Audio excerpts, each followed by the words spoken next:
बिस्मिल्लाहिर्रहमानिर्रहीम। अस्सलाम वालेकुम। 8 क्लास हम अपने ऑनलाइन लेक्चर का आगाज़ करते हैं। हम एक्सरसाइज 7 पढ़ रहे थे। तो आज हमारा टॉपिक है टैक्स के टैक्स क्या होता है। सबसे पहले हम इसकी डिफ़ाइन देखेंगे। बुक के ऊपर पेज नंबर 88 के ऊपर डिफ़ाइन लिखी भी हुई है टैक्स की। Income tax is defined as the tax on the annual income। इसकी तारीफ हम ऐसे करते हैं कि ये वो टैक्स है जो कि सालाना आमदनी पे लगाया जाता है ऑफ ए पर्सन, एक आदमी की सालाना आमदनी पे लगाया जाता है। Above the limit specified by the government, जो कि गवर्नमेंट ने लिमिट स्पेसिफाई की हुई कि इस लिमिट से इतनी, अगर इसकी अमाउंट ज़्यादा है तो उससे टैक्स वसूल किया जाएगा। At the rate of determined by the government, और गवर्नमेंट ही उसका रेट भी, टैक्स रेट यानी कि टैक्स की शरह भी गवर्नमेंट की तरफ से ही लागू होती है। कि किसी शख्स की आमदनी बहुत ज़्यादा हो, हुकूमत ने एक लिमिट दी हुई हो कि इस लिमिट से जिस पर्सन की सैलरी जो है, टैक्स इनकम जो है वो ज़्यादा है, तो उस पे ऊपर टैक्स वसूल करते हैं। तो जो इनकम के ऊपर टैक्स वसूल करते हैं उसको हम इनकम टैक्स कहते हैं। तो इसी तरीके से इससे रिलेटेड जो है वो क्वेश्चन और एक एग्जाम्पल भी है।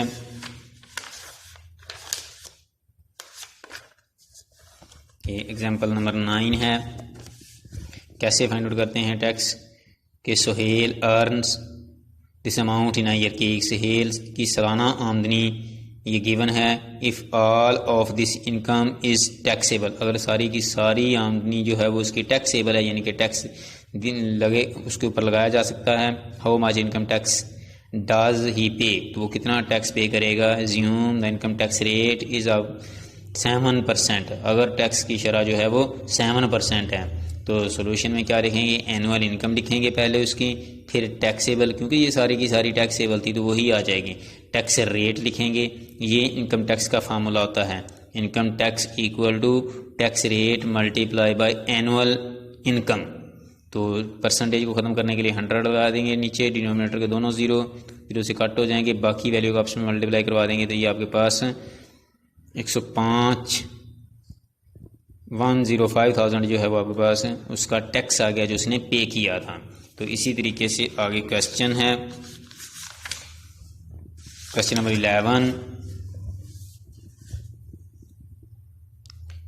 Samira draws a monthly salary for 35,000 if the income tax rate 5%, अगर टैक्स रेट 5% हो। How much income tax does she pay in a year, तो बताएं एक साल में उसने कितना टैक्स पे किया है। अब मंथली इनकम दी हुई है, टैक्स उसने सालाना पूछा है।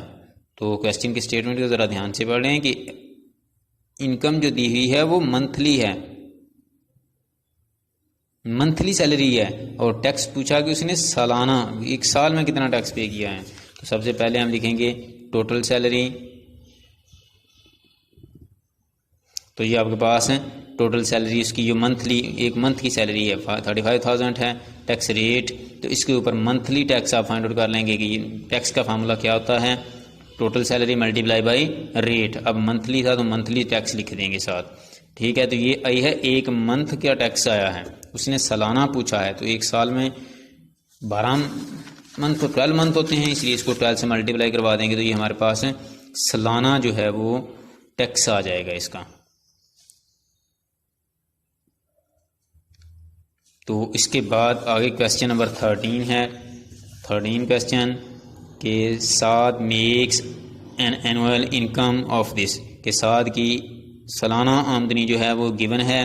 इफ़ ही पेस, अगर वो 50,000 टैक्स पे करता है उसके ऊपर, what is the income tax rate, तो बताएं कि टैक्स की रेट यानी कि टैक्स की शरह क्या होगी, किस शरह से वो टैक्स पे करता है। तो ये आप लिखेंगे इसको भी, टोटल अमाउंट, फिर टैक्स की अमाउंट जो उसने पे किया है वो लिखेंगे, और टैक्स रेट लिखेंगे, फाइंड आउट करना है। फार्मूला लिखेंगे tax amount equal to total amount multiply rate of tax, या रेट के अलावा भी लिख सकते हैं, ये फार्मूला है। इसके नीचे इसकी वैल्यू लिख देंगे, अमाउंट, टैक्स वाली अमाउंट और टोटल अमाउंट।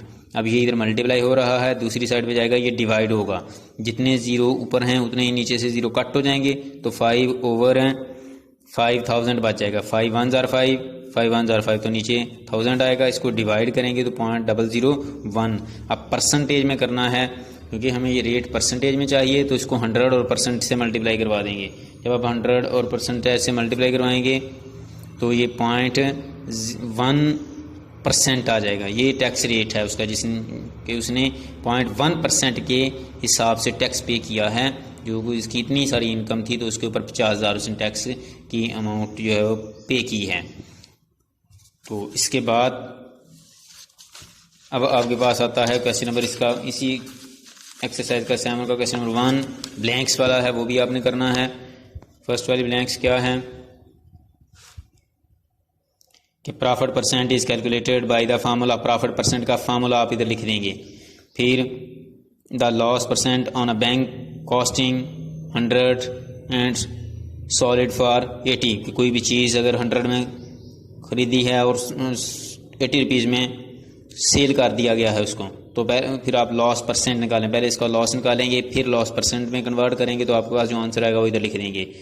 फिर the portion of total income on which the tax rate is applied is called, कि टोटल अमाउंट जो होती है जिसके ऊपर टैक्स अप्लाई किया जाता है उसको हम टैक्सेबल अमाउंट कहते हैं।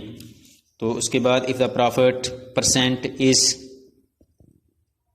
10% and an item costing 100 rupees was sold for, अब टैक्स उसके प्रॉफिट परसेंटेज गिवन है जबकि आपके पास कॉस्ट प्राइस गिवन है, तो आपने बताना है कि कितने में वो सेल हुई है। तो इसको हल करके जो आंसर आएगा वो इसका लिख देंगे कि 110 में सेल हुई है। इसी तरीके से आपके पास 5 है discount is calculated by formula. Discount का फार्मूला लिखेंगे, ये आंसर मैंने लिखे हुए हैं इधर।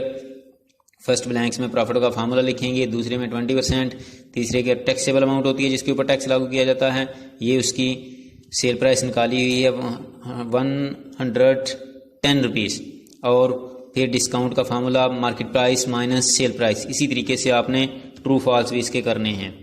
तो आज के लिए इतना ही काफ़ी है। अल्लाह हाफिज़।